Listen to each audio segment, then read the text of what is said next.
मुख्यमंत्री मनोहर लाल खट्टर ने अनुसूचित जाति आयोग गठन करने पर एससी समाज के प्रतिनिधिमंडल द्वारा आयोजित अभिनंदन समारोह में शिरकत की और कहा कि हरियाणा में अनुसूचित जाति आयोग का गठन अनुसूचित जाति के लोगों के अधिकारों को सुरक्षित रखने और उन्हें मजबूती प्रदान करने के लिए किया गया है। इसमें हरियाणा के सभी एससी जाति वर्गों से सदस्य बनाने का प्रयास किया गया है।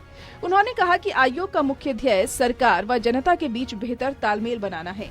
आयोग का काम समाज हित में सरकारी व्यवस्थाओं का उपयोग और समाज की आवश्यकताओं के हिसाब से नई व्यवस्थाओं का निर्माण करना है। उन्होंने कहा कि आयोग को घर परिवार, गली मोहल्ले, शहर तक समाज के सभी लोगों की जानकारी होनी चाहिए और उनकी समस्याओं का समाधान करने में भी अपनी अहम भूमिका निभानी चाहिए।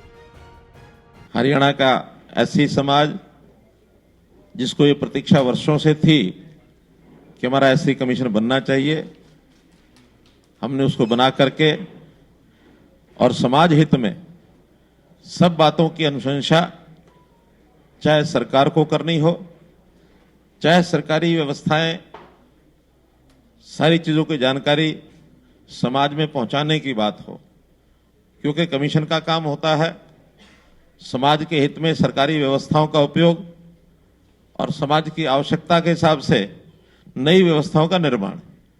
दोनों ही बातें हो सकती हैं, क्योंकि आप सब लोग जमीन से जुड़े हुए लोग हैं। आप में से ही कुछ सदस्य भी बनाए गए हैं जो रविंद्र बलियाड़ा जी के साथ टीम के रूप में आप काम करेंगे। मुख्यमंत्री ने कहा कि सरकार ने संत महापुरुष विचार प्रचार व प्रसार सम्मान योजना के तहत महापुरुषों की जयंतियां मनाने का निर्णय लिया है। इसके तहत महर्षि वाल्मीकि, डॉक्टर BR अम्बेडकर, संत कबीर, श्री गुरु नानक देव जी, बाबा बंदा सिंह बहादुर, श्री गुरु तेग बहादुर जी, महर्षि कश्यप, शूरसेन आदि महापुरुषों की जयंतियां मनाकर उनके विचारों को जन जन तक पहुंचाने का कार्य किया है। मुख्यमंत्री ने कहा कि महापुरुष किसी जाति वर्ग से संबंध नहीं रखते हैं, बल्कि उनके विचारधाराएं पूरे समाज के लिए प्रेरणा का स्रोत होती हैं। इसी कड़ी में आगामी 3 फरवरी को संत रविदास जयंती गुरुग्राम, नरवाना व यमुनानगर में राज्य स्तर पर मनाई जाएगी। तो ऐसे संतों महापुरुषों की जीवनियां पिछले कई वर्षों से जयंतियां मना रहे हैं, चाहे गुरु रविदास जी की हो, महर्षि वाल्मीकि जी की हो, भक्त कबीर जी की हो, बाबा साहब डॉक्टर अम्बेडकर जी की, और इसी प्रकार से पिछले दिनों में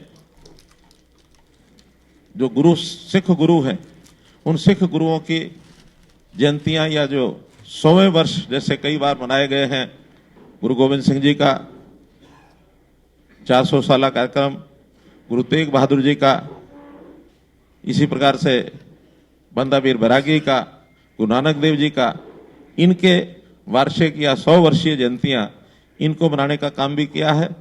तो ऐसे जितने भी कार्यक्रम होंगे, बैकवर्ड क्लास के भी, ऋषि कश्यप, महर्षि कश्यप जी का भी हमने मनाया, सैन समाज के शूरसेन जी का भी, सैनी समाज के शूरसेन जी का भी जयंती का कार्यक्रम मनाया।